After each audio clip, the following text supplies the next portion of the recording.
institución de la religión cristiana. Por Juan Calvino. Libro cuarto. Capítulo 10. Poder de la Iglesia para dar leyes. Con ello el Papa y los suyos ejercen una cruel tiranía y tortura con las que atormentan a las almas.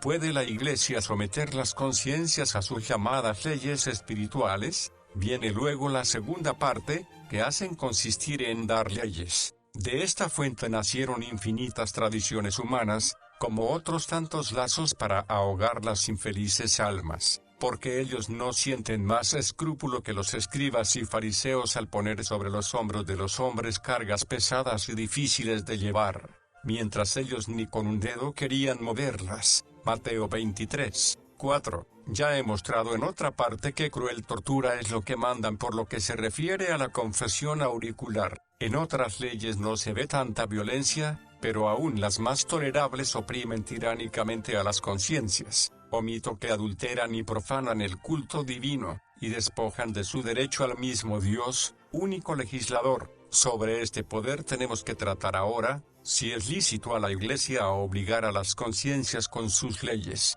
Esta discusión no se refiere al orden político, solamente se trata de que Dios sea honrado de acuerdo con el orden que Él ha establecido, y que quede a salvo la libertad espiritual, que se refiere a Dios. Es costumbre llamar tradiciones humanas a todas las disposiciones relativas al culto divino que los hombres han hecho al margen de la palabra de Dios. Contra estas se dirige nuestra controversia, no contra las santas y útiles determinaciones de la Iglesia, que sirven para mantener la disciplina, la honestidad o la paz. No puede imponer una necesidad de la que Cristo nos ha liberado. El fin de esta discusión es reprimir el excesivo y bárbaro dominio que se toman sobre las almas los que quieren ser tenidos por pastores de la Iglesia, pero que en realidad no son más que crueles verdugos. Dicen que las leyes que dan son espirituales, que se refieren al alma y son necesarias para la salvación. De esta manera asaltan y violan el reino de Cristo. De esta manera la libertad que Él dio a la conciencia de los fieles es del todo oprimida y destruida. No hablo ahora de la impiedad en que fundan la observancia de sus leyes, enseñando que mediante ella alcanzarán el perdón de los pecados, la justicia y la salvación, y haciendo consistir en ello la suma de la religión y la piedad. Lo que sostengo es que no se puede obligar a las conciencias con cosas en las que Cristo ha dado libertad, y que si no son libres, no pueden tener tranquilidad de conciencia ante Dios, que reconozcan a Cristo como libertador suyo y su único Rey, y que sean gobernadas por la ley de la libertad, y se dirijan por la sacrosanta palabra del Evangelio, si quieren conservar la gracia que una vez alcanzaron de Cristo, que no se sometan a servidumbre ninguna, ni se aten con lazos de ninguna clase. Roma liga las almas con observancias necesarias, pero imposibles simulan estos Salomones que sus constituciones son leyes de libertad, un yugo suave y una carga ligera. Pero, ¿quién no ve que todo esto es una solemne mentira? Desde luego, ellos no sienten el peso de sus leyes, puesto que, dejando a un lado el temor de Dios, no tienen en cuenta en absoluto las leyes, ni divinas ni humanas, pero los que se preocupan algo de su salvación están muy lejos de sentirse libres mientras se ven atados con estos lazos. Vemos con cuánto cuidado se ha conducido San Pablo en esta materia, hasta el punto de no atreverse a imponerles un lazo en una sola cosa. Primera de Corintios 7, 35, y con razón. Él veía que grande herida se acusaba a las conciencias y se les imponía obligación en aquellas cosas en que el Señor había dejado libertad. Por el contrario, apenas se pueden enumerar las obligaciones que éstos han establecido bajo pena de muerte eterna, las cuales mandan que se observen como si sin ellas el hombre no se pudiera salvar. Ahora bien, entre ellas hay muchas que muy difícilmente se pueden guardar, y todas ellas, si se las reúne, es imposible en absoluto observarlas. ¿Cómo? Entonces, no se van a ver atormentados por la ansiedad, el horror y la perplejidad quienes se debaten entre tanta dificultad. Contra estas leyes es mi intención hablar, pues están hechas con el propósito de ligar internamente las almas delante de Dios, y de oprimir con ellas las conciencias como si fueran cosas necesarias de guardar si queremos conseguir la salvación. ¿Pueden tales leyes imponerse a la conciencia de los fieles? Son muchos los que se sienten embarazados con esta cuestión, porque no saben distinguir entre el foro que llaman externo, y el juicio de la conciencia, o foro humano. Aumenta además la dificultad lo que manda San Pablo, que obedezcamos al magistrado, no solamente por temor del castigo, sino también por causa de la conciencia. Romanos 13, 1 al 5. De donde se sigue que las conciencias están obligadas a guardar incluso las leyes políticas. Si fuese así, todo cuanto hemos dicho en el capítulo precedente, y lo que ahora vamos a decir sobre el gobierno espiritual, cae por tierra. Definición de la conciencia. Para solucionar esta dificultad ante todo es necesario saber qué es la conciencia. Daremos la definición de acuerdo con la etimología de la palabra, así como cuando los hombres alcanzan con la mente y el entendimiento la noticia de las cosas se dice que saben, de lo cual proviene el nombre de ciencia. Del mismo modo cuando tienen como testigo el sentimiento del juicio divino, que no les permite ocultar sus pecados, sino que los hace patentes delante del tribunal del juez. A ese sentimiento se le llama conciencia. Es una realidad intermedia entre Dios y los hombres, que no permite que la persona oculte en sí misma lo que sabe, sino que la persigue hasta obligarla a reconocer su falta. Esto es lo que entiende San Pablo cuando dice que la conciencia da testimonio a los hombres, acusándolos o defendiéndolos sus razonamientos en el juicio de Dios. Romanos 2, 15. Un simple conocimiento podría permanecer en el hombre como encerrado. En cambio, este pensamiento que hace comparecer al hombre delante del juicio de Dios es como una guardia puesta al hombre, que mira y observa todos sus secretos, para que ninguna cosa quede escondida. De aquí el proverbio antiguo, la conciencia es como 1000 testigos. Y por esta misma razón San Pedro pone la aspiración de una buena conciencia, primera de Pedro 3, 21, para la tranquilidad del alma, cuando convencidos por la gracia de Cristo nos presentamos sin temor alguno delante de Dios. Y el autor de la carta a los Hebreos dice que los fieles no tendrán ya más conciencia de pecado, Hebreos 10, 2, por estar ya libres, o absueltos, de manera que el pecado ya no les remuerde. La conciencia respecto a Dios liga necesariamente y así como nuestros actos tienen relación con los hombres, así igualmente la conciencia tiene relación con Dios, de manera que una buena conciencia no es otra cosa que una integridad interior del corazón. De acuerdo con esto dice San Pablo que el cumplimiento de la ley es el amor nacido de corazón limpio, y de buena conciencia, y de fe no fingida, 1 Timoteo 1, 5, y luego en el mismo capítulo muestra cuánto difiere de la inteligencia, diciendo que algunos han hecho naufragio en la fe por haber dejado la buena conciencia. Con estas palabras demuestra que es un vivo afecto de honrar a Dios y un sincero deseo de vivir piadosa y santamente. Algunas veces también se extiende a lo que concierne a los hombres, como cuando el mismo San Pablo dice, según refiere San Lucas, que procuraba tener siempre una conciencia sin ofensa ante Dios y ante los hombres. Hechos de los Apóstoles 24, 16. Pero esto lo dijo en cuanto que los frutos de la buena conciencia se extienden a los hombres. Pero hablando propiamente se refiere solo a Dios, como hemos dicho. Por eso se dice que la ley liga a la conciencia simplemente cuando liga al hombre independientemente de los otros hombres y sin tenerlos en cuenta. Pongamos un ejemplo. No solamente manda Dios que tengamos el corazón limpio de toda impureza, sino que además prohíbe toda palabra inconveniente y la lujuria externa. Mi conciencia está obligada a guardar esta ley aunque no hubiese ningún hombre en el mundo. Por eso el que vive desordenadamente, no solamente peca dando mal ejemplo a sus hermanos, sino que también liga su conciencia con la culpa delante de Dios. En las cosas de suyo indiferentes respecto al prójimo, nuestra conciencia queda libre. Otra cosa es en los actos indiferentes. En cuanto a ellos debemos preocuparnos si son motivo de escándalo, pero la conciencia queda libre. San Pablo, a propósito de la carne sacrificada a los ídolos, habla así, mas si alguien os dijere, esto fue sacrificado a los ídolos, no lo comáis, por motivos de conciencia, no la tuya, sino la del otro. Primera de Corintios 10, 28 al 29. Pecaría el fiel que, advertido, sin embargo comiese carne, mas, si bien debe abstenerse en consideración a sus hermanos, como Dios se lo manda, sin embargo no deja de tener libertad de conciencia. Vemos, pues, como esta ley obliga en cuanto a la obra exterior, pero deja libre la conciencia.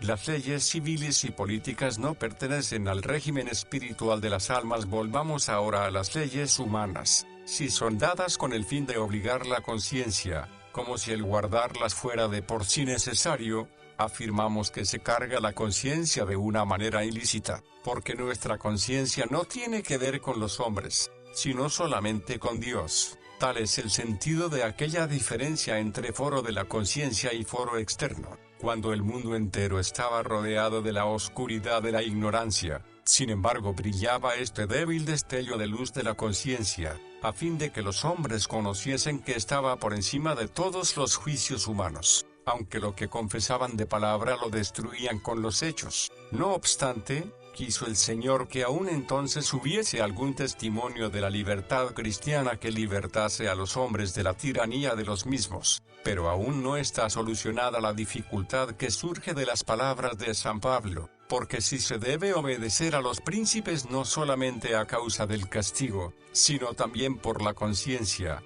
parece que de ahí se sigue que incluso las leyes que dan los príncipes obligan a las conciencias. Y si esto es verdad, lo mismo hay que decir de las eclesiásticas. Respondo que hay que distinguir aquí entre el género y la especie. Si bien todas las leyes no obligan en conciencia, sin embargo estamos obligados en general a guardarlas por mandato de Dios, que ha aprobado y establecido la autoridad de los magistrados. Y la disputa de San Pablo se centra en esto, que hay que honrar a los magistrados, porque están establecidos por Dios. Romanos 13, 1. Pero no enseña que las leyes que dan los magistrados pertenezcan al régimen espiritual de las almas, puesto que él ensalza el servicio de Dios y la regla espiritual de bien vivir sobre todos los decretos humanos. Tampoco ligan las conciencias. Lo otro que se debe notar y depende de lo primero, es que las leyes humanas, o las que han hecho el magistrado o la iglesia,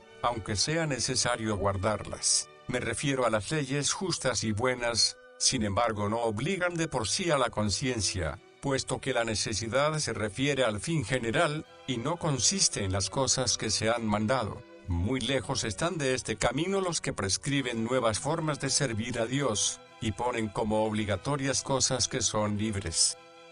La Iglesia romana liga las conciencias con innumerables leyes establecidas fuera de la palabra de Dios. Tales son las leyes que actualmente se llaman en el papado eclesiástico, que, según ellos, se introducen por un verdadero y necesario culto divino. Estas leyes son innumerables, e innumerables, por tanto, son los lazos para atar y enredar las conciencias. Aunque de esto hemos tratado ya en la exposición de la ley, procuraré ahora exponerlo en conjunto y brevemente de la manera más ordenada posible por ser este lugar más adecuado al tema. Como hace poco tratamos cuanto nos pareció necesario de la tiranía que los malos obispos se arrogan en la libertad que se toman de enseñar cuanto se les antoja, dejaré a un lado este punto. Aquí me detendré solamente a exponer la autoridad que pretenden tener para dar leyes. Los malos obispos cargan la conciencia de los fieles con nuevas leyes con el pretexto de que son legisladores espirituales,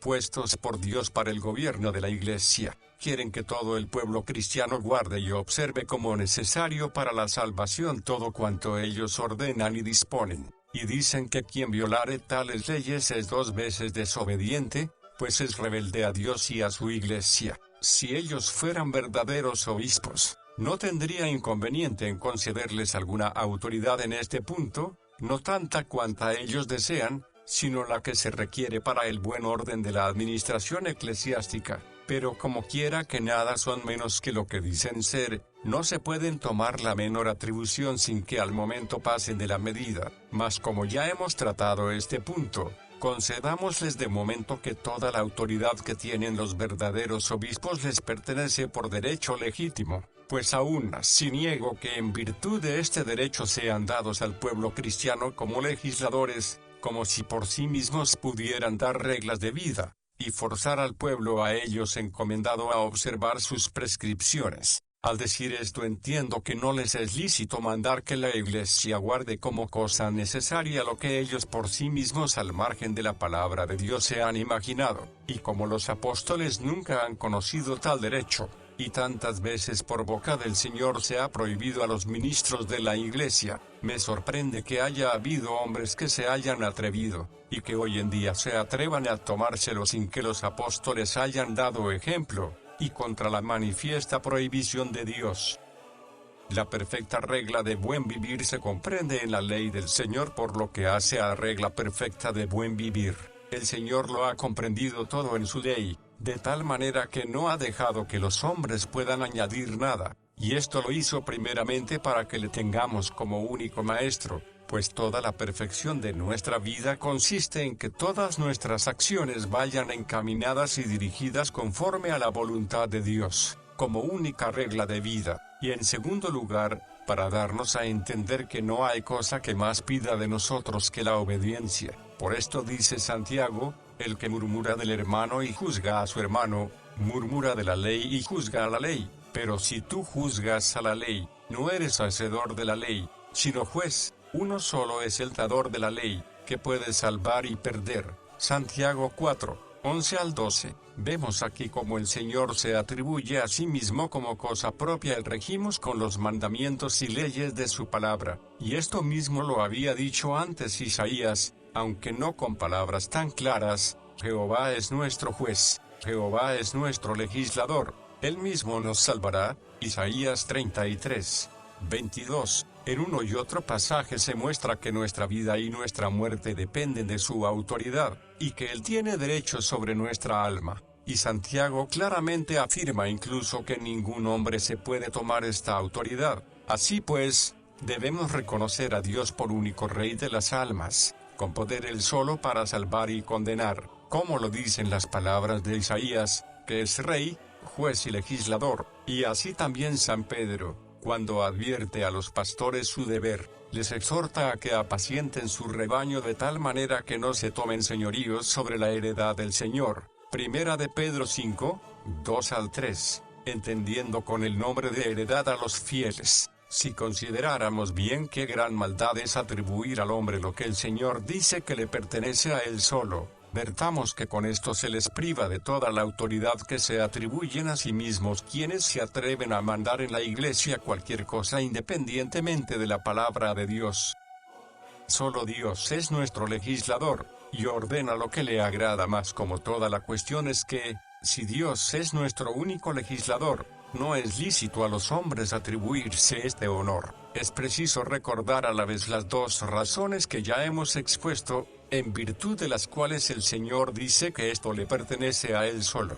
La primera es que Él quiere que su voluntad sea para nosotros regla perfecta de toda justicia y santidad, y que de esta manera la ciencia perfecta del bien vivir sea conocer lo que le agrada. La segunda es que, cuando se trata del modo de servirle bien y santamente, solo Él quiere tener el señorío de nuestras almas, que a Él solo debemos obedecer y de Él solo depender. El criterio de las buenas y legítimas constituciones. Teniendo en cuenta estas dos razones, fácil será juzgar y saber qué constituciones humanas son contrarias a la palabra de Dios. Tales son aquellas que se afirma pertenecen al culto divino, a cuya observancia se está obligado en conciencia como cosas necesarias que son. Pensemos, pues, con este criterio de todas las constituciones humanas, si queremos estar seguros de que no nos engañaremos al juzgarlas. Apoyado en la primera razón, discute San Pablo en la carta a los Colosenses contra los falsos apóstoles que intentaban agravar las iglesias con nuevas cargas. Colosenses 2,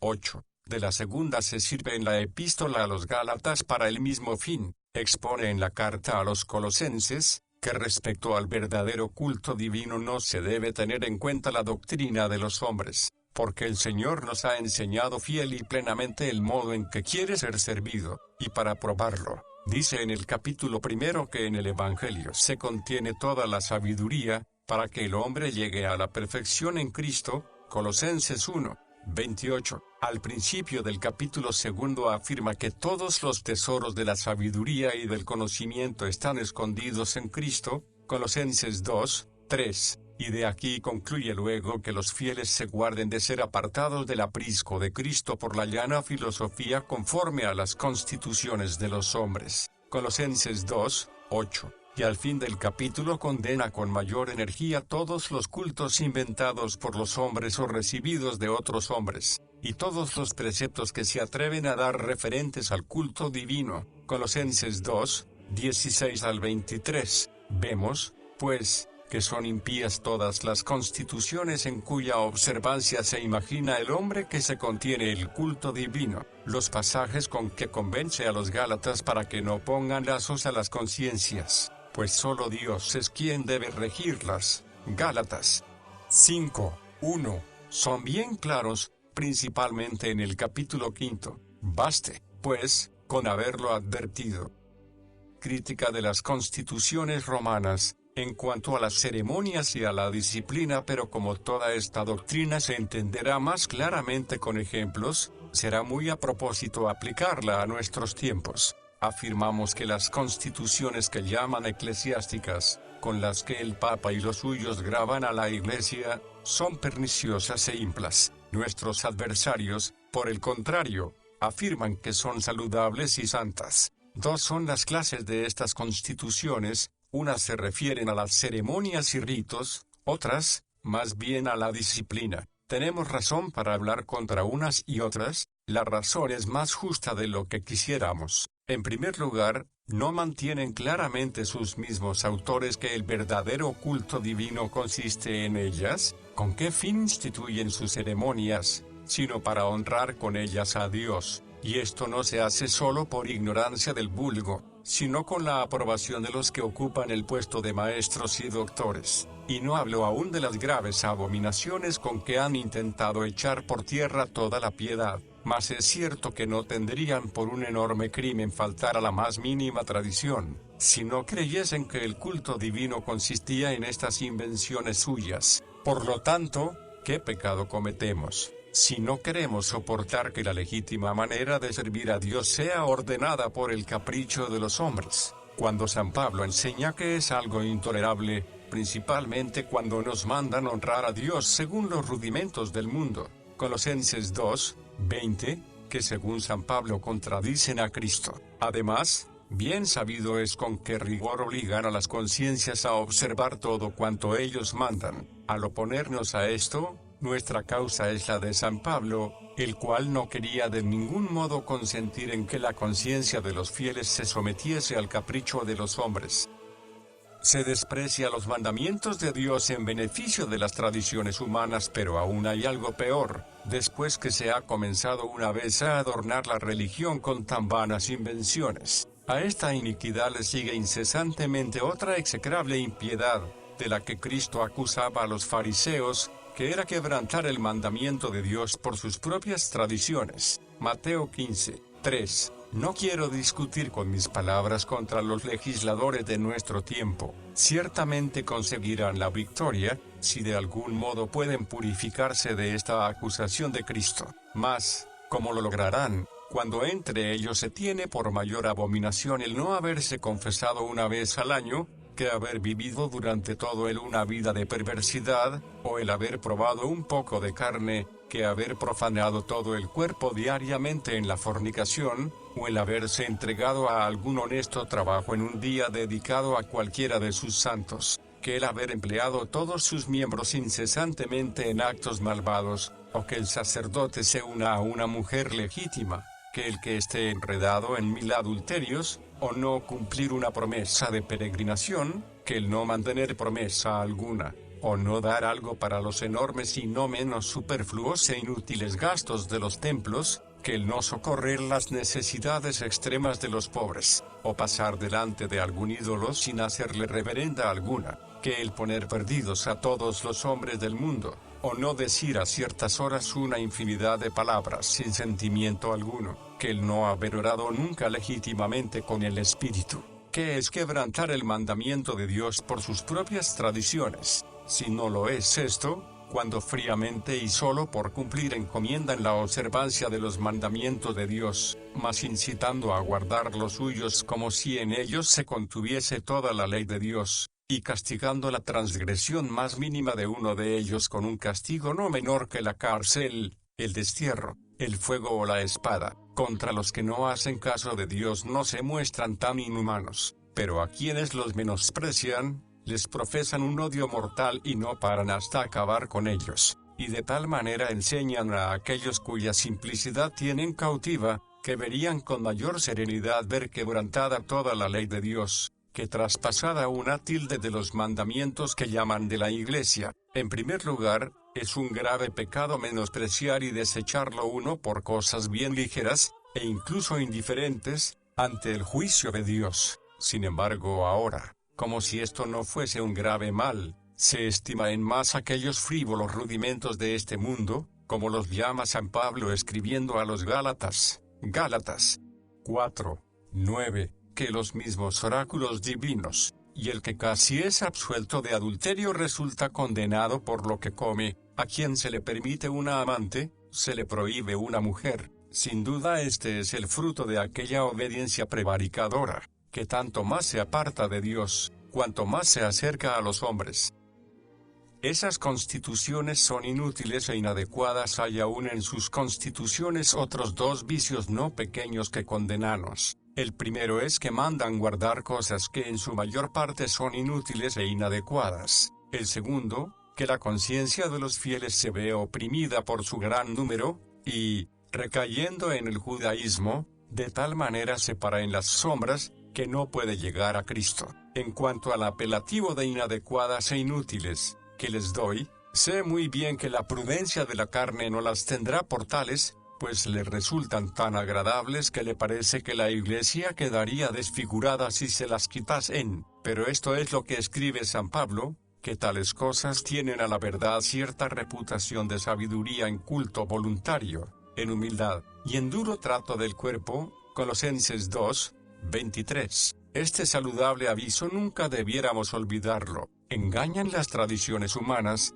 dice también San Pablo, so pretexto y color de sabiduría. ¿De dónde viene este color? Evidentemente de que el ingenio humano reconoce en ellas lo que es suyo, ya que están inventadas por hombres, y al reconocerlo las abraza con mayor placer que otra cosa aún mejor, pero que no esté de acuerdo con su vanidad. Además, porque le parecen instrucciones aptas para mantener el entendimiento en la humildad. Finalmente, porque dan la impresión de que su intento es refrenar los deleites de la carne y tomarla con el rigor de la abstinencia. Por todas estas razones le parece que están ordenadas con mucha prudencia. ¿Qué responde a esto San Pablo? ¿Quita quizás la máscara, para que los fieles no se engañen con el falso pretexto? Al contrario, como pensaba que era suficiente refutación decir que eran invenciones de los hombres, pasó de largo sin hacer mención de ello. Más aún, como sabía que todas las maneras de servir a Dios inventadas por los hombres están condenadas,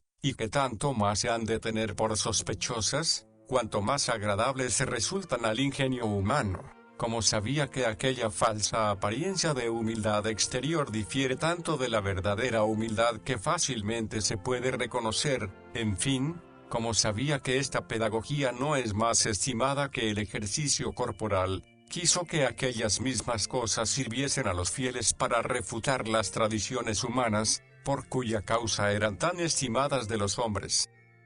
Conducen las almas al paganismo y al judaísmo de esta manera actualmente, no solo la gente ignorante, sino también los que están hinchados de sabiduría humana, encuentran tanto placer en la pompa de las ceremonias. Los hipócritas y ciertas necias mujeres creen que no se puede imaginar nada más hermoso y mejor, mas los que miran las cosas por dentro y las examinan de verdad conforme a la regla de la piedad, a la primera se dan cuenta de que el valor de tantas y tales ceremonias no pasa de frivolidades que a nada conducen, y además, que son engaños y juegos de manos que con su pompa llana engañan los ojos de quienes los miran. Hablo de las ceremonias en que los grandes doctores del papado ven tan grandes misterios, aunque nosotros no hallamos en ellas sino puros engaños, y no es de extrañar que los autores de tales ceremonias hayan caído en semejantes desatinos, para engañarse a sí mismos y a los demás con frívolas vanidades, porque una parte la teman de los desvaríos de los gentiles, y otra, imitando servilmente los antiguos ritos de la ley mosaica, con los cuales no tenemos más que ver que con los sacrificios de animales y otras cosas por el estilo. Ciertamente, aunque no hubiera otra prueba, bastaría con esto para que ningún hombre de sano entendimiento esperara bien alguno de una tal multitud de remiendos tan mal hilvanados. La realidad misma muestra claramente que hay muchas ceremonias que no sirven más que para entontecer al pueblo, y no para instruirlo. Los hipócritas tienen en tanta estima los nuevos cánones, que echan por tierra la disciplina. En cambio, quien considere atentamente la realidad verá que no son sino llana apariencia y un simulacro de disciplina.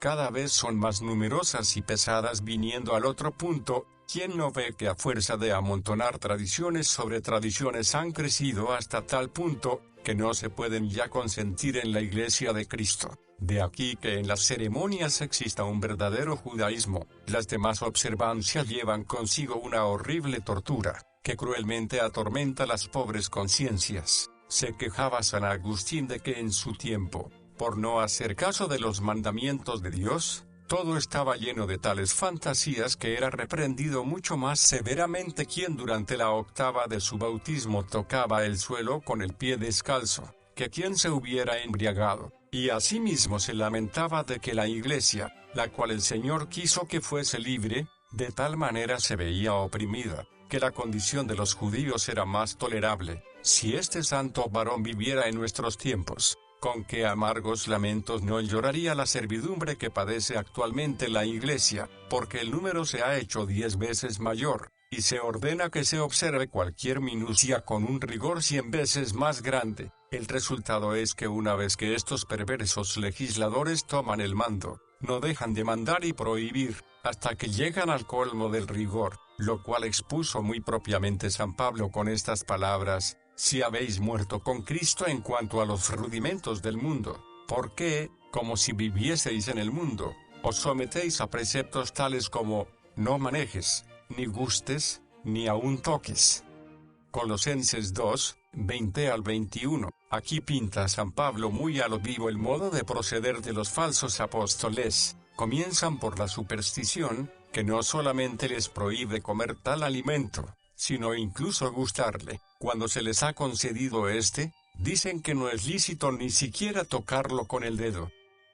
Lejos de ser útiles a la gente sencilla, la alejan de Jesucristo. Con gran razón condenamos en las constituciones humanas esta tiranía, con la cual se ha logrado que las infelices conciencias se vean en gran manera atormentadas con infinitos preceptos y con la excesiva extorsión a que los guarden. Respecto a los cánones relativos a la disciplina, ya hemos hablado de ello, mas, ¿qué diré de las ceremonias con que se ha conseguido que, quedando Cristo como sepultado, nos hayamos vuelto a las figuras judaicas? Nuestro Señor Jesucristo, dice San Agustín, congregó a su nuevo pueblo mediante los sacramentos, pocos en número, excelentísimos en significado, facilísimos de ser guardados.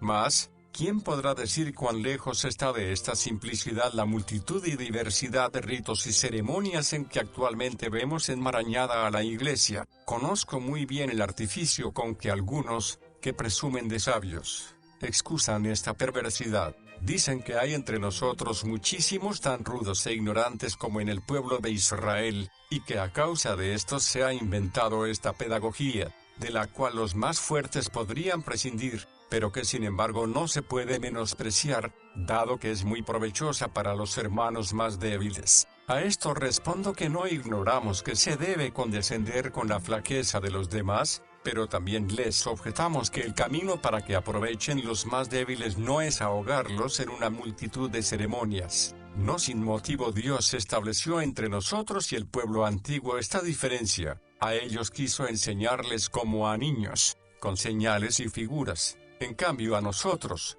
de una manera mucho más sencilla, sin tanto aparato exterior, Así como el niño es gobernado por los tutores conforme a la capacidad de su edad, y es mantenido en la disciplina, así los judíos eran mantenidos debajo de la ley, mas nosotros somos semejantes a las personas mayores, que libres ya de la tutela y protección no tienen necesidad de los rudimentos de los niños. Gálatas 4, 1-3. Bien veía el Señor cuál había de ser la gente vulgar en su iglesia, y cómo debería ser gobernada. Sin embargo, estableció entre nosotros y los judíos la diferencia que hemos indicado. Por tanto, carece de validez la razón si, para que aprovechen los ignorantes, queremos resucitar el judaísmo, que Cristo abolió. El mismo Jesucristo se refirió a esta diferencia entre el pueblo viejo y el nuevo, cuando dijo a la samaritana que había llegado el tiempo de que los verdaderos adoradores adoraran a Dios en espíritu y en verdad. Juan 4, 23. Esto ciertamente se hizo siempre así, pero en esto difieren los nuevos adoradores de los viejos, que la adoración espiritual de Dios estaba en tiempo de la ley de Moisés figurada, y en cierta manera enmarañada con muchas ceremonias, y al desaparecer ellas, adoramos ahora a Dios de manera mucho más sencilla. Por tanto, los que confunden esta diferencia destruyen el orden que Cristo estableció. Me diréis, ¿no hemos de tener ceremonia alguna para ayudar a los ignorantes? Yo no afirmo tal cosa, al contrario, creo que les sirven de ayuda. Solamente pretendo que se cuide de que con ella se ilustre a Cristo, en vez de oscurecerlo. Dios nos dio pocas ceremonias y no enrevesadas, para que muestren a Cristo presente. A los judíos les dio muchas más, para que les sirviesen de imagen de Cristo ausente. Digo ausente, no en virtud, sino en el modo de significar. Si queremos, pues, tener un buen método, es preciso cuidar de que las ceremonias sean pocas, fáciles de guardar, y que en su significado sean claras. Ahora bien, que esto no se ha tenido en cuenta, no es necesario decirlo, pues es cosa que todos pueden ver. Esta clase de ceremonias no son expiatorias ni meritorias, sino nocivas. No expongo aquí las perniciosas opiniones que con las ceremonias conciben los hombres, a saber, que son sacrificios muy agradables a Dios, con los que se purifica uno de sus pecados y se alcanza la justicia y la salvación. Alguno me dirá que, si son cosas buenas en sí mismas, no pueden corromperse más que por errores añadidos, lo cual también sucede con las obras que Dios mismo nos ha mandado. Pero lo peor de todo es atribuir tanta honra a obras inventadas temerariamente por el juicio humano, y que se crea que son meritorias para la vida eterna. Las obras que Dios mandó tienen retribución, porque el mismo legislador las acepta en virtud de la obediencia. Por tanto, no reciben este premio por su propia dignidad, o por su intrínseco valor, sino por la estima que Dios tiene de nuestra obediencia. Me refiero aquí a la perfección de las obras que Dios pide, no de las que los hombres hacen, porque ni aun las obras de la ley que nosotros hacemos son aceptas sino por la gratuita liberalidad divina, ya que nuestra obediencia al ejecutarlas es imperfecta y deficiente. Pero como aquí no trato del valor de las obras sin Cristo, dejaré esta cuestión. Lo que al presente interesa, repito, es que toda la dignidad que tienen las obras en sí la tienen en relación a la obediencia, que es lo único que Dios mira. Como afirma el profeta, nada mandé acerca de holocaustos y de víctimas, solo os mandé que escucharais mi voz. Jeremías 7, 22. De las obras inventadas por los hombres habla en otro lugar. Gastáis el dinero en lo que no es pan. Isaías 55, 2, y su temor de mí no es más que un mandamiento de hombres. Isaías 29, 13. Por tanto nunca podrán excusarse de permitir que el pueblo infeliz busque su justicia en estas meras niñerías, para oponerla a Dios y con ella defenderse ante el tribunal divino. Además, ¿no es este vicio digno de reprensión, usar de tanto aparato de ceremonias no entendidas, como una representación teatral o un encantamiento mágico? Porque es cosa certísima que todas las ceremonias son perversas y nocivas, si por ellas los hombres no se encaminan a Cristo. Ahora bien, las ceremonias que se usan en el papado no tienen nada que ver con la doctrina, y solamente entretienen a los hombres en señales que nada significan. Finalmente, como el estómago es un artífice ingenioso, se ve claramente que muchas de ellas las inventaron sacerdotes avaros, para que sirviesen de lazo con que cazar y sacar dinero. Tengan el origen que tengan, es necesario suprimir muchas de ellas, si queremos que no haya en la Iglesia una profana y sacrílega moneda de ceremonias.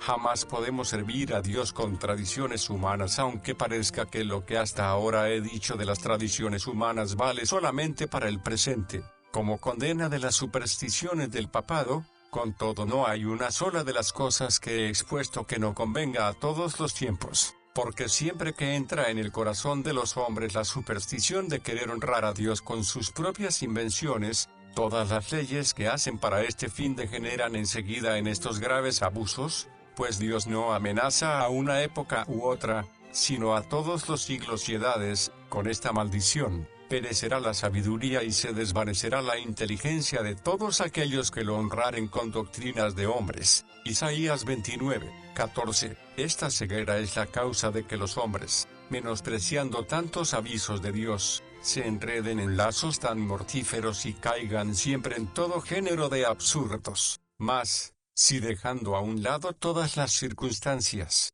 queremos simplemente saber cuáles son en todo tiempo las tradiciones humanas que conviene desterrar de la Iglesia, y que todas las almas piadosas abominen de ellas, veremos que es cierta y clara aquella definición que hemos expuesto. Tradiciones humanas son unas leyes hechas por los hombres sin la palabra de Dios, con el fin de prescribir el modo de honrar a Dios o para obligar a las conciencias, como si se tratara de cosas necesarias para la salvación. Si a ellos se añaden otros defectos, a saber, que con su gran número oscurecen la claridad del Evangelio, que no edifican, sino que son ocupaciones inútiles y vanidades, en vez de ejercicios verdaderos de piedad, que se usan para sacar con ellas dinero, que son muy difíciles de guardar, que están afeadas con supersticiones, todo esto ayudará a entender mucho mejor cuánto mal se encierra en ellas.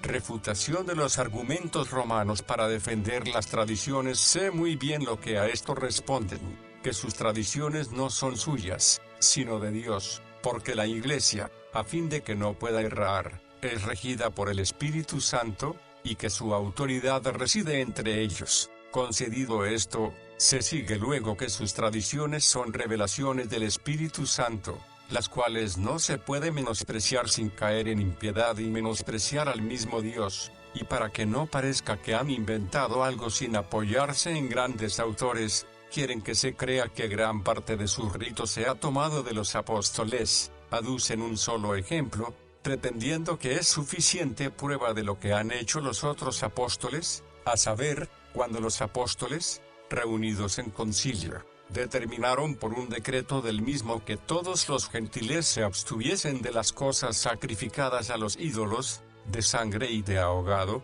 Hechos de los Apóstoles 15, 20 al 29. Nuestras tradiciones son de Dios y de la Iglesia de Dios, que no puede errar. Ya hemos demostrado en otra parte cuán falsamente, para mejor probar su autoridad, se jactan del título de Iglesia, respecto a la presente materia. Si dejando a un lado máscaras y disfraces, procuramos de veras saber, y de esto sobre todo hemos de preocuparnos por ser cosa que tanto nos interesa, cuál es la Iglesia que quiere Cristo para conformarnos a ella, fácilmente veremos que no es Iglesia la que, traspasando los límites de la palabra de Dios, a su capricho se forja nuevas leyes. No ha de ser, quizá, perpetua la ley que una vez se ha establecido en la Iglesia. Cuidarás de hacer todo lo que yo te mando, no añadirás a ello, ni de ello quitarás. Deuteronomio 12, 32, y en otro lugar, no añadas a sus palabras, para que no te reprenda, y seas hallado mentiroso.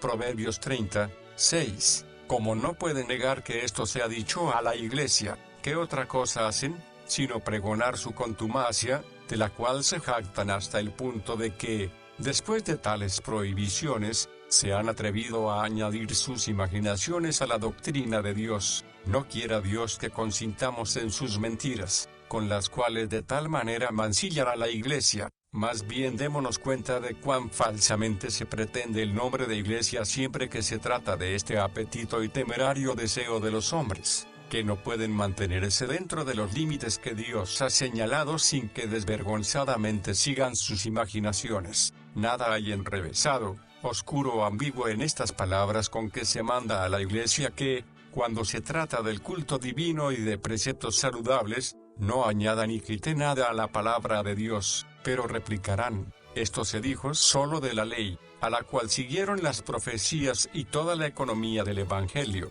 Concedo que es así, y añado además, que estas cosas son antes cumplimiento de la ley, que no añadiduras o supresiones. Y si el Señor no permite que se añada ni quite nada al ministerio de Moisés, aunque era bien oscuro y confuso, hasta que Él, por medio de sus siervos los profetas, y finalmente por su amado Hijo, aportó más claridad de doctrina, como no pensamos que a nosotros nos estará mucho más severamente prohibido que añadamos cosa alguna a la ley, los profetas, los salmos y el Evangelio. Ciertamente no ha cambiado de parecer el Señor, quien mucho tiempo antes declaró que con ninguna cosa se ofende tanto como cuando le quieren honrar con invenciones humanas. De esto tenemos notables sentencias, que por boca de los profetas ha pronunciado, las cuales deberían resonar de continuo en nuestros oídos. No hablé yo con vuestros padres, ni nada les mandé acerca de holocaustos y de víctimas el día que los saqué de la tierra de Egipto, mas esto les mandé, diciendo: escuchad mi voz, y vosotros me seréis por pueblo, y andad en todo camino que os mande. Jeremías 7, 22 al 23. Y, porque solemnemente protesté a vuestros padres, oíd mi voz. Jeremías 11, 7. Y otras muchas, pero sobre todas sobresale esta: se complace Jehová tanto en los holocaustos y víctimas, como en que se obedezca a las palabras de Jehová. Ciertamente el obedecer es mejor que los sacrificios, y el prestar atención que la grosura de los carneros, porque como pecado de adivinación es la rebelión, y como ídolos e idolatría la obstinación. Primero de Samuel 15, 22 al 23. Así que todas las invenciones humanas que con la autoridad de la Iglesia se mantienen, como no se pueden excusar del crimen de impiedad, es fácil probar que falsamente se imputan a la Iglesia. Por esta razón hablamos libremente contra esta tiranía de las tradiciones humanas que se nos presentan a título de Iglesia, porque no nos burlamos de la Iglesia, como falsamente mienten nuestros adversarios, sino que le tributamos tanta obediencia cuanta se le debe dar. Ellos más bien son quienes injurian gravísimamente a la Iglesia, pues la hacen rebelde contra su Señor al obligarla a pasar los términos que en la palabra de Dios le han sido señalados. Y no quiero decir cuán enorme desvergüenza y malicia es pregonar continuamente el poder de la Iglesia, y mientras disimular y dejar pasar por alto lo que Dios le ha mandado y la obediencia que por mandato de Dios le debe. Mas si nuestra intención es, como debe serlo, estar de acuerdo con la Iglesia, importa mucho considerar y tener en la memoria lo que el Señor nos ha mandado a nosotros y a la Iglesia, para que todos de común acuerdo le obedezcamos, porque no hay que dudar de que estaremos perfectamente de acuerdo con la Iglesia, si en todo obedecemos al Señor. El origen de nuestras tradiciones se remonta a los apóstoles. En cuanto a referir a los apóstoles el origen de las tradiciones con que la Iglesia se ha visto oprimida hasta el día de hoy, es una impostura y un engaño, pues toda la doctrina de los apóstoles tiene como finalidad que las conciencias no se vean gravadas con nuevas observancias, y que el culto divino no se contamine con nuevas invenciones. Además, si hay que dar crédito a las histerias antiguas, los apóstoles ni conocieron lo que éstos nos dicen, ni siquiera lo oyeron, y que no se gloríen de que la mayor parte de las constituciones de los apóstoles fueron aceptadas por el uso y la costumbre, sin que quedaran consignadas por escrito, a saber, las que durante la vida de Cristo ellos no eran capaces de entender, y que solamente después de su ascensión comprendieron por revelación del Espíritu Santo. Este pasaje ya lo hemos expuesto antes en el capítulo 8, por lo que hace a la discusión que ahora tratamos. Realmente se ponen en ridículo al imaginarse que aquellos grandes misterios, que tanto tiempo permanecieron ignorados de los apóstoles, En parte fueron ceremonias judías o gentiles, todas ellas mucho antes conocidas entre ellos y en parte necias actitudes e insulsas ceremonias que ignorantes sacerdotes se saben de memoria, e incluso que los locos y los niños imitan con tal perfección que parece que no puede haber nadie más idóneo para este fin, y aunque no poseyéramos historia alguna sobre esto, la realidad misma dicta a las personas de sano juicio que tal multitud de ritos y ceremonias no ha entrado en la Iglesia de golpe, sino poco a poco, porque aquellos santos obispos que sucedieron a los apóstoles, siguieron luego otros hombres no tan ponderados, y excesivamente curiosos y deseosos de novedades, que procuraron superar a sus predecesores inventando cosas nuevas, y como temían que sus invenciones,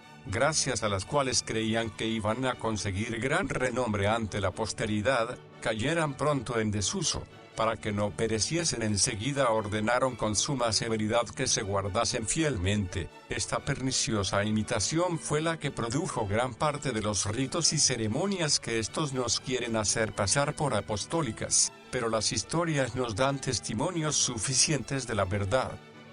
Para no resultar excesivamente prolijo con una larga exposición, nos contentaremos con un solo ejemplo. En tiempo de los apóstoles reinó una gran sencillez en la administración de la Cena del Señor. Los que le sucedieron, para realzar la dignidad del misterio, añadieron algo no censurable, pero luego vinieron aquellos locos imitadores que, uniendo piezas de diversos sitios, nos han confeccionado las vestiduras del sacerdote que conocemos, los ornamentos del altar, todas las actitudes, y las alhajas y cosas inútiles que se exhiben en la misa, como si fuera una farsa. Mas objetarán que antiguamente los hombres estaban convencidos de que lo que de común consentimiento se hacía en la Iglesia universal procedía de los apóstoles. En confirmación de ello citan a San Agustín. Yo no les propondré otra solución sino la que el mismo San Agustín presenta. Las cosas, dice, que todo el mundo guarda, podemos entender que fueron ordenadas, o por los mismos apóstoles, o por los concilios generales, cuya autoridad es muy útil para la Iglesia. Así, por ejemplo, que cada año haya un día señalado para celebrar la pasión del Señor, su resurrección, su ascensión y la venida del Espíritu Santo, y otras cosas semejantes a estas que se observan en toda la extensión de la Iglesia. Cuando tan pocos ejemplos citan, ¿quién no ve que no se refiere a las observancias de entonces sin más, sino únicamente a aquellas, pocas en número, sobrias, y que sirven para conservar la Iglesia en orden? Ahora bien, esto es muy diferente de lo que los doctores del papado quieren que les concedamos, que no hay entre ellos una sola ceremonia que no se deba tener por apostólica. Y para no ser más prolijo, solamente pondré un ejemplo. Si alguno les pregunta de dónde procede el uso del agua bendita, responden que de los apóstoles, como si los historiadores no atribuyeran su invención a no sé qué pontífice romano, el cual, si hubiera tomado consejo de los apóstoles, ciertamente nunca hubiera contaminado el bautismo con esta basura, queriendo hacer un memorial del sacramento que no sin causa ha sido ordenado para ser recibido una sola vez, aunque no me parece probable ni siquiera que el origen de esta consagración sea tan antiguo como allí se dice. En efecto, el testimonio de San Agustín, según el cual ciertas iglesias de su tiempo no admitieron la solemne imitación de Cristo del lavatorio de los pies, a fin de que no pareciese que aquel rito pertenecía al bautismo, da a entender que no hay otro género de lavamiento que tenga alguna semejanza con él. Sea lo que fuere, yo nunca concederé que ha procedido de espíritu apostólico que cuando se recuerda el bautismo con una ceremonia cotidiana, en cierta manera se reitere aquel. Tampoco doy importancia al hecho de que el mismo San Agustín en otro lugar atribuya otras cosas a los apóstoles, porque como no existe prueba alguna y solo se trata de conjeturas, no se debe en virtud de ellas hacer afirmaciones a propósito de cosas tan importantes. Finalmente, aun concediendo que las cosas que él refiere provengan de los apóstoles, sin embargo hay mucha diferencia entre instituir un ejercicio de piedad del que puedan usar los fieles con libertad de conciencia, y si no les aprovecha que se abstengan de él, y establecer una ley que reduzca a servidumbre las conciencias. Por tanto, provengan de quien sea, no hay inconveniente alguno para que, sin hacer injuria a su autor, sean abolidas, ya que no se nos recomiendan como si fuera necesario que permanezcan siempre en la Iglesia. Los decretos de los apóstoles en el Concilio de Jerusalén no les aprovecha gran cosa para explicar su tiranía el ejemplo que traen de los apóstoles.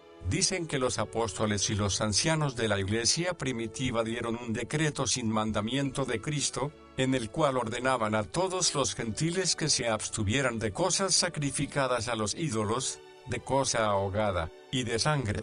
Hechos de los Apóstoles 15, 20. Si esto les fue lícito a ellos, ¿por qué no han de poder también sus sucesores imitarlos, siempre que sea necesario? Ojalá que los imitasen en todas las cosas, y particularmente en esta.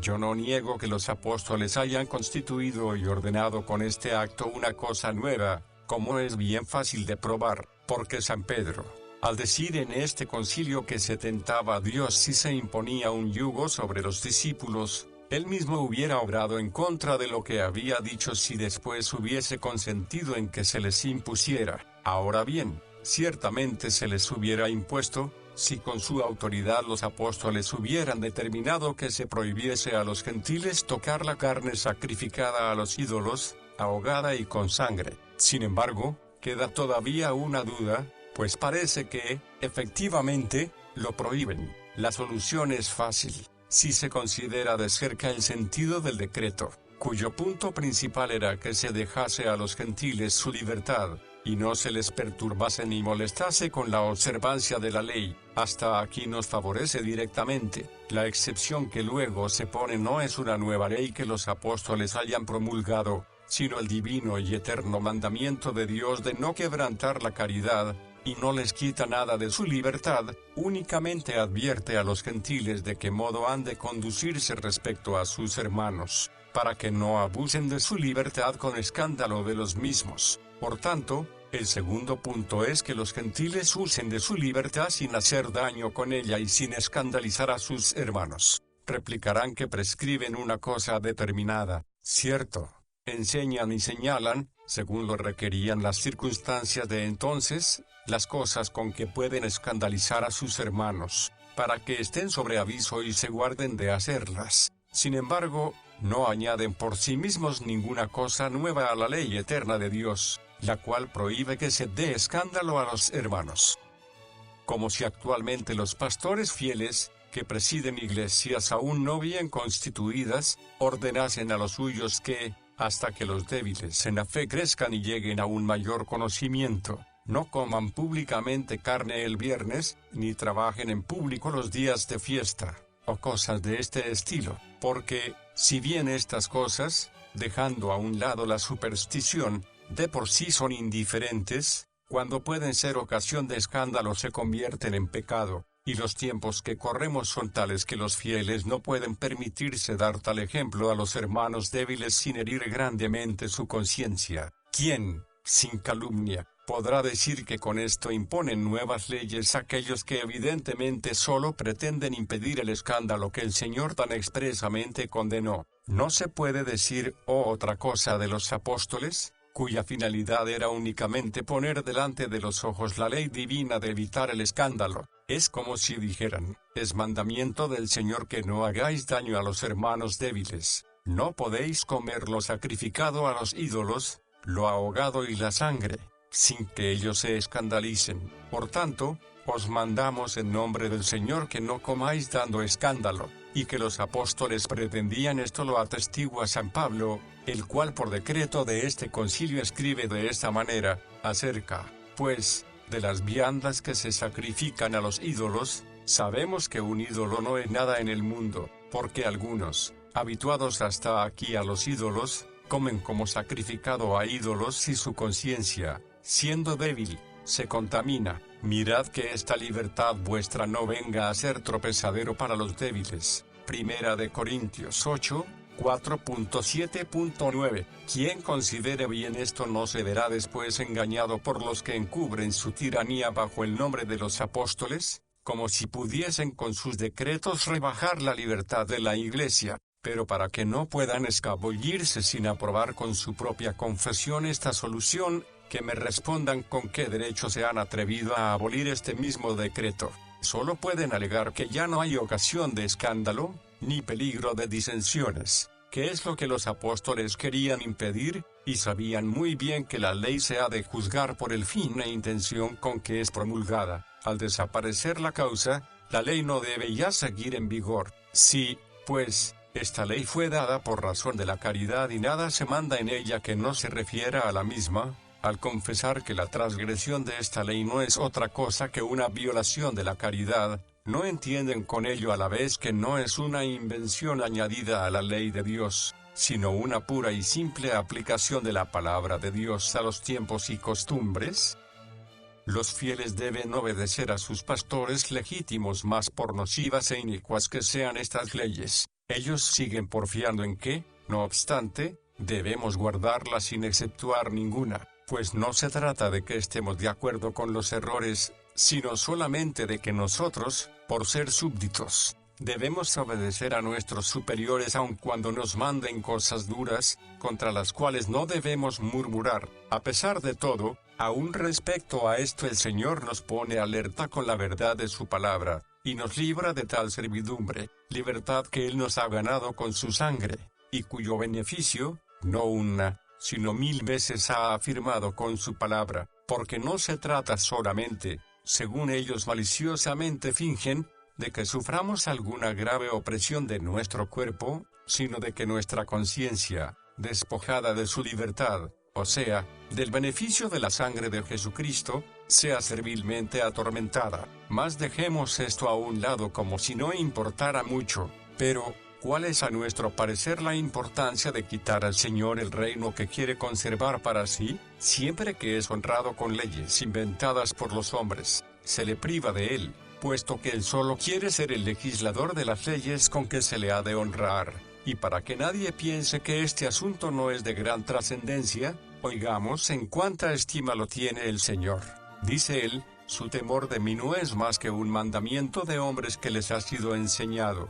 Por tanto, he aquí que de nuevo excitaré yo la admiración de este pueblo con un prodigio grande y espantoso, porque perecerá la sabiduría de sus sabios, y se desvanecerá la inteligencia de sus entendidos. Isaías 29, 13 al 14, y en otro lugar, en vano me honran enseñando como doctrinas, mandamientos de hombres. Mateo 15, 9, evidentemente, el que los hijos de Israel se hayan manchado con tantas idolatrías se imputa íntegramente como causa a esta mezcla y confusión por la cual han transgredido los mandamientos de Dios y se han fabricado nuevos cultos. Por esto dice la Sagrada Escritura que los nuevos moradores que el rey de Babilonia hizo ir para que habitasen en Samaria fueron despedazados por bestias feroces, porque no sabían los juicios ni estatutos del Dios de aquella tierra, aunque no hubieran pecado ni faltado en sus ceremonias. Dios sin embargo no aprobó su llana pompa, y, al contrario, castigó la violación de su culto, porque los hombres introducían invenciones que nada tenían que ver con su palabra, por lo cual se dice después que, atemorizados con este castigo, aceptaron los ritos mandados en la ley, mas como aún no honraban al verdadero Dios como debe ser honrado, se repite 2 veces que lo temieron y que no lo temieron. Segunda de Reyes 17, 24 al 34, de lo cual deducimos que la reverencia que se le debe consiste simplemente en que sigamos lo que Él manda, no mezclando en modo alguno nuestras invenciones. Y esta es la causa de que se alabe a los reyes piadosos, que todo lo hicieron conforme se les había mandado, sin apartarse a la derecha ni a la izquierda. Segunda de Reyes 22, 1 al 2, y aún afirmo más, aunque en el culto inventado por los hombres no se vea claramente la impiedad, no obstante el Espíritu Santo lo condena severamente por apartarse del mandamiento de Dios.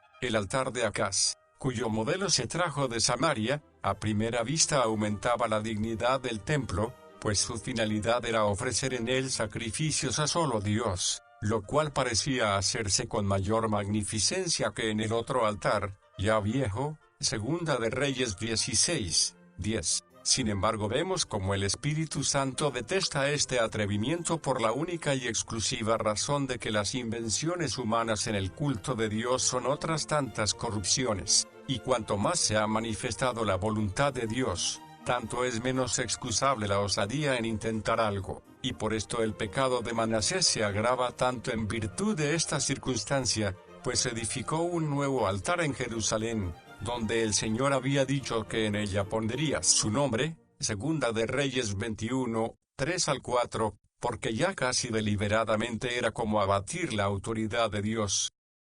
Muchos se maravillan de que Dios tan severamente amenace con tan horribles castigos al pueblo que le honre con mandamientos de hombres, y diga que en vano le honra con ellos, pero si se dieran cuenta de lo que significa en el problema religioso, que es el asunto de la sabiduría celestial, depender exclusivamente de la boca de Dios, comprenderían a la vez que no es por una causa ligera y sin trascendencia por lo que Dios abomina de tan perversos servicios, con los cuales los hombres pretenden servirle a su antojo, porque si bien en ellos hay cierta apariencia de humildad y se obedece a Dios con leyes que le honran, sin embargo no son humildes ante Dios, pues le imponen a Él mismo las leyes con que le honran. Y esta es la razón por la que San Pablo tan diligentemente quiere que nos guardemos de ser engañados por medio de filosofías y huecas sutilezas, según las tradiciones de los hombres. Colosenses 2, 8, ni con aquel culto que él llama voluntario,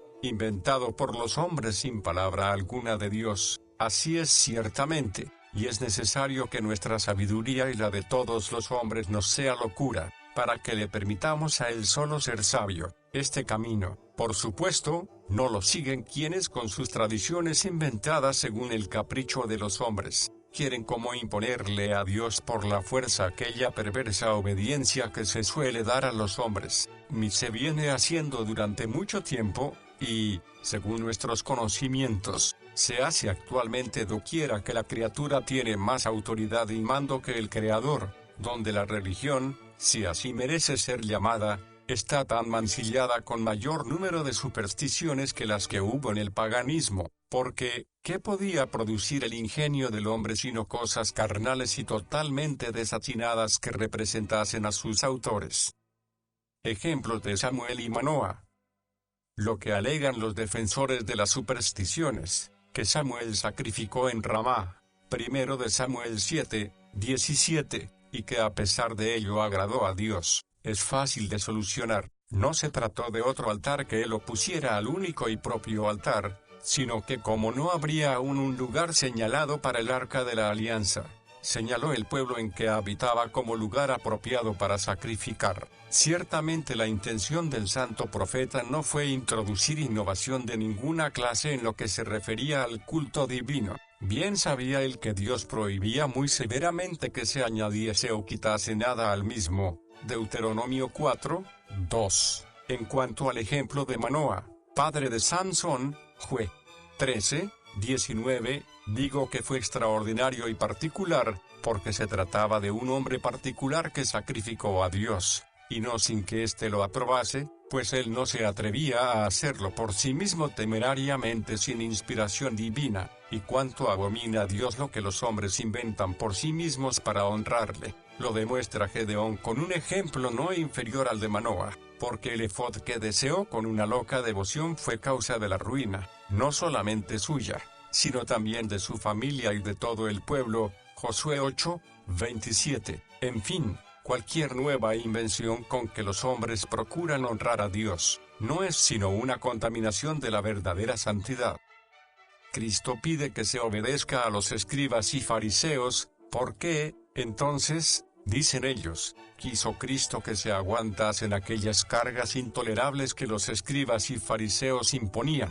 Mateo 23, 3-4. Yo a mi vez les pregunto, ¿por qué en otro lugar el mismo Cristo mandó que se guardasen de la levadura de los fariseos? Mateo 16, 6-12. Llama levadura, según lo interpreta el evangelista San Mateo, todo cuanto mezclaban con la pureza de la verdadera doctrina de la palabra de Dios. ¿Qué cosa más clara podemos desear que mandársenos que huyamos y nos guardemos de toda su doctrina? Por aquí vemos, sin lugar a dudas, que el Señor no quiso en el otro texto que la conciencia de los suyos se viese atormentada con las tradiciones de los fariseos. Las mismas palabras, con tal que no se retuerza su sentido, quieren decir eso mismo, queriendo el Señor en ese lugar hablar severamente contra las costumbres de los fariseos, enseña simplemente a sus oyentes que, aunque no viesen en la vida de los fariseos nada digno de imitación, sin embargo no dejasen de hacer lo que les enseñaban de palabra cuando estaban sentados en la cátedra de Moisés, o sea, cuando enseñaban lo que la ley ordenaba.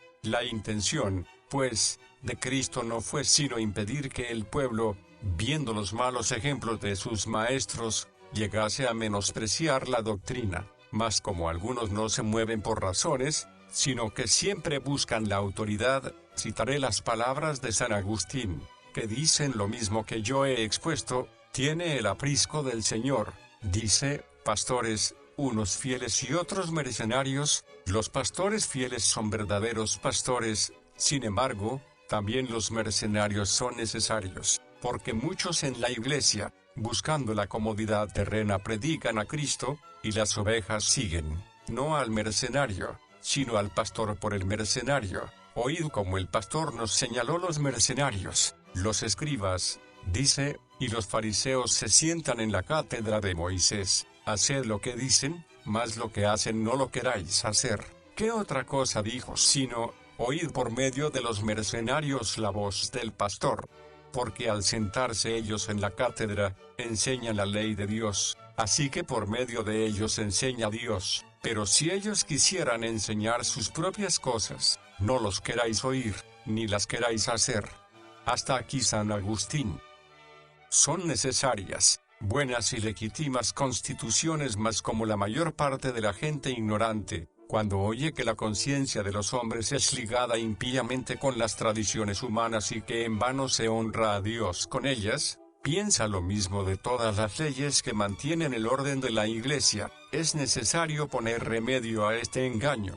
Desde luego es bien fácil engañarse en esto, porque no se ve a primera vista la gran diferencia que hay entre unas leyes y otras, pero trataré de todo esto con tal claridad, que nadie pueda llamarse a engaño por la semejanza que hay entre ellas. Primeramente debemos considerar que si es necesario que en toda asociación de hombres haya cierto orden para mantener la paz común y la concordia de todos, si en los asuntos hay siempre un modo de tratarlos que no se puede omitir, y es en provecho del bien público, como por una cierta humanidad, igualmente en las iglesias, que se conservan muy bien cuando hay este orden y armonía en ellas, y, al contrario, se echan a perder enseguida sin ello. Por eso, si queremos que la iglesia vaya de bien en mejor, debemos procurar con diligencia, según dice San Pablo, que todo se haga decentemente y con orden. Primera de Corintios 14,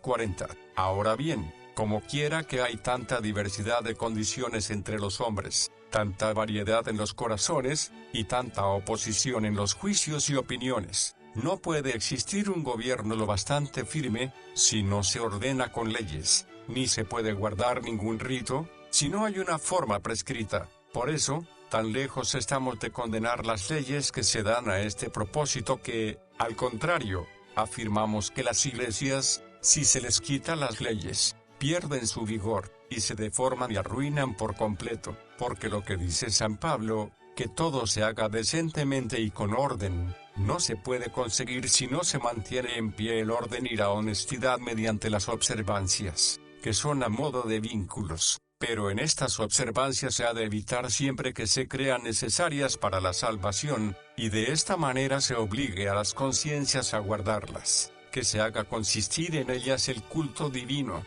como si fueran la verdadera religión. Las ordenanzas tienen por fin la honestidad pública, la paz y la concordia tenemos, pues, una buena y fidelísima marca para diferenciar las constituciones impías, mediante las cuales la verdadera religión se entenebrece y se perjudica a las conciencias, y las legítimas observancias de la Iglesia, si tenemos presente que el fin de estas es que todas las cosas se hagan decentemente en la congregación de los fieles, y con la dignidad que conviene, y además, que se mantenga el orden como si fueran vínculos de humanidad y moderación. Una vez que se comprende que la razón de la ley es la honestidad pública, no hay ya lugar para la superstición en que caen los que miden el culto divino con invenciones humanas. Además, cuando se comprende que la ley tiene en cuenta el uso común, cae por tierra aquella falsa opinión de la obligación y la necesidad, que tanto aterra a las conciencias, pensando que las tradiciones eran necesarias para la salvación, porque lo único que aquí se pretende es que con un deber común se conserve la caridad entre nosotros. Pero conviene definir aún más claramente qué es la honestidad y también el orden que San Pablo nos recomienda. El fin de la honestidad consiste, en parte, en que cuando se celebran los ritos den una cierta veneración a las cosas sagradas y fomenten en nosotros la piedad, y, en parte también, en que brillen la modestia y la gravedad que en todas las acciones honestas, y especialmente aquí, deben resplandecer. En cuanto al orden, lo principal es que los que presiden conozcan la regla del buen gobierno, y el pueblo se acostumbre a obedecer a Dios y a observar la debida disciplina. Y además de mantener en buen orden a la Iglesia, se cuide de la paz y la tranquilidad. Honestidad y buen orden en la Iglesia. No llamaremos, pues, honestidad a aquello en que no hay más que una llana delectación. Un ejemplo de esto lo tenemos en aquel tétrico aparato que usan los papistas en las solemnidades y en el culto divino, donde no se ve más que elegancia sin fruto, y derroche sin provecho. Tendremos por honestidad aquello que de tal manera es propio para la reverenda de los misterios sagrados, que a la vez es apto para el ejercicio de la piedad, o al menos que sirva de ornato conveniente para la acción, y que no sea estéril, sino que avise a los fieles de cuánta es la modestia, la religiosidad y reverencia con que se han de tratar los misterios divinos. Mas para que las ceremonias nos sirvan de ejercicio de piedad, es preciso que nos lleven directamente a Cristo. Del mismo modo, no haremos consistir el orden en aquellas vanas pompas, que en sí mismas no tienen más que un esplendor llamativo, sino en aquella disposición de todos los elementos que suprime la confusión, la barbarie,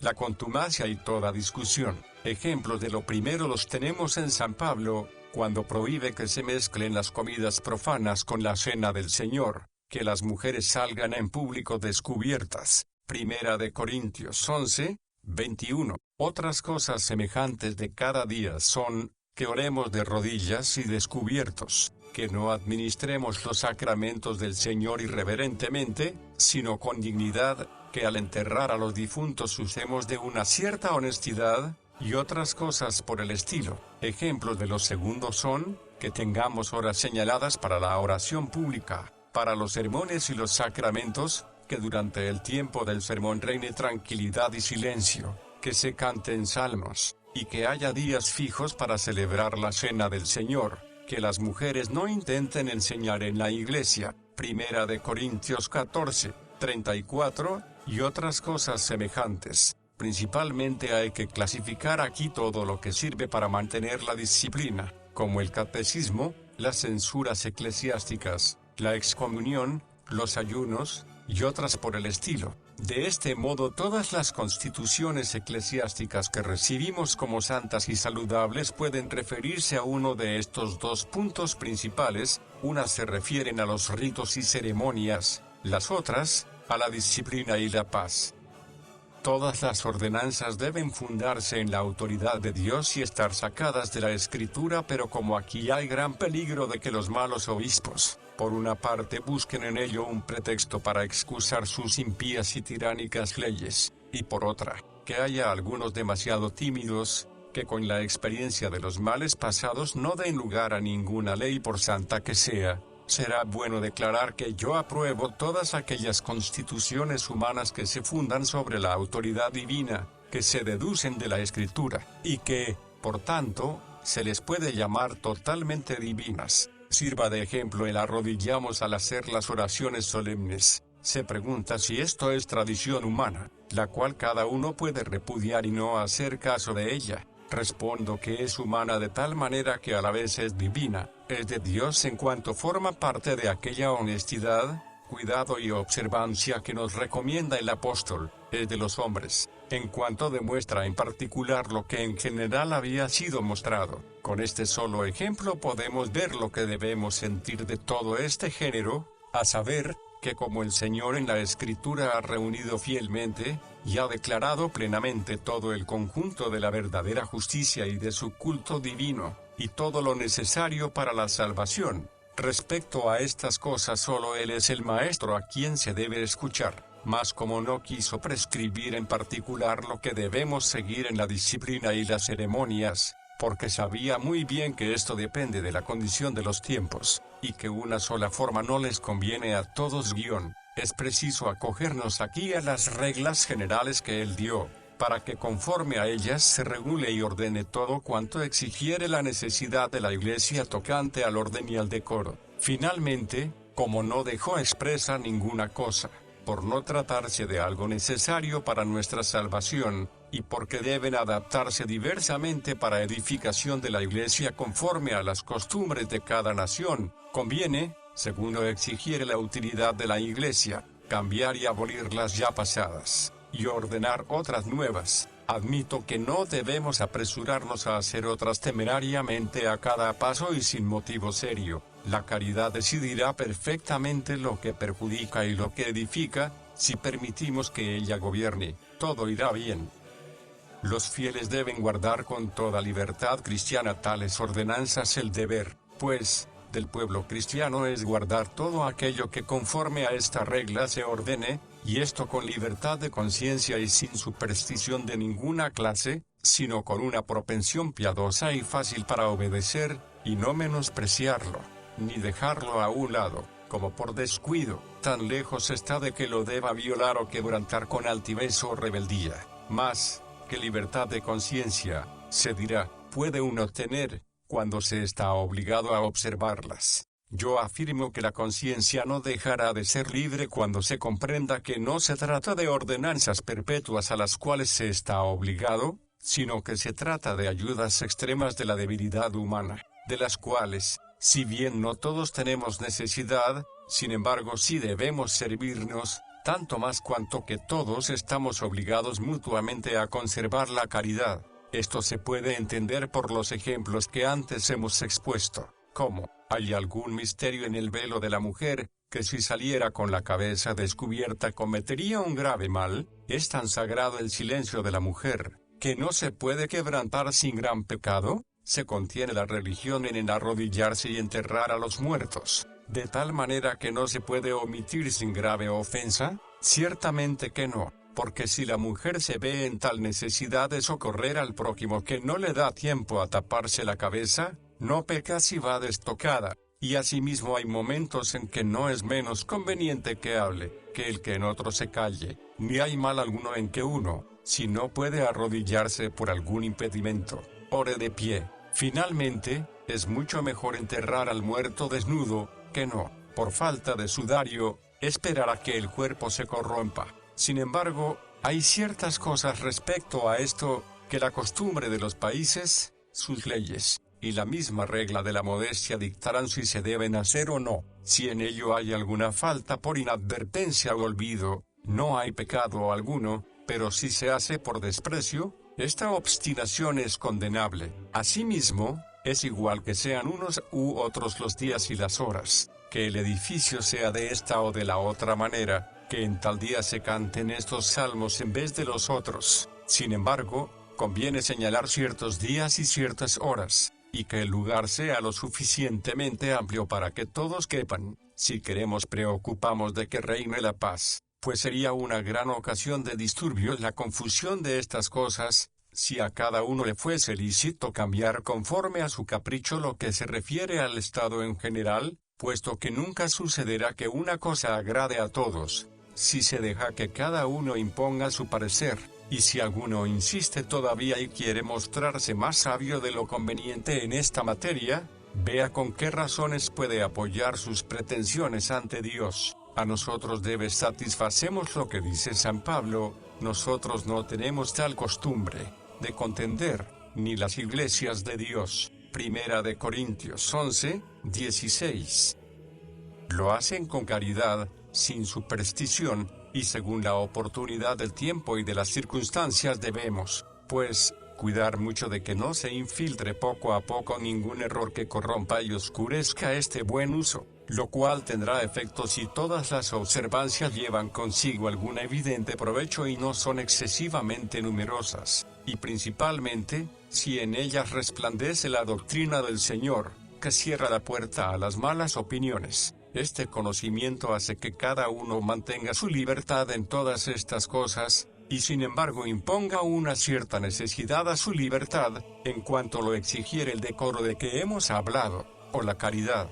Además, que no seamos supersticiosos al guardarlas, ni las exijamos de los demás con excesivo rigor, que no estimemos que el culto divino es mucho más excelente por la multitud de las ceremonias, y que una iglesia no desprecie a la otra por la diversidad de la disciplina exterior. Finalmente, que como esto no nos lo impone ninguna ley permanente, refiramos todas las observancias a la edificación de la iglesia, y que a requerimiento de la misma, no solamente permitamos que se cambie algo, sino que no llevemos a mal que se muden todas las observancias que antes usábamos, porque tenemos actualmente experiencia de que las exigencias de los tiempos permiten que ciertos ritos de suyo no malos ni indecorosos, se abroguen conforme a la oportunidad de las circunstancias, porque como quiera que la ceguera e ignorancia de los tiempos pasados fue tan grande que las iglesias se dejaron llevar por las ceremonias con un criterio tan corrompido y un afán tan pertinaz, resulta muy difícil limpiarlas de supersticiones sin que se supriman muchas ceremonias, que quizás en tiempos pasados se dictaran con motivo, y en sí mismas no se las puede condenar de impiedad alguna,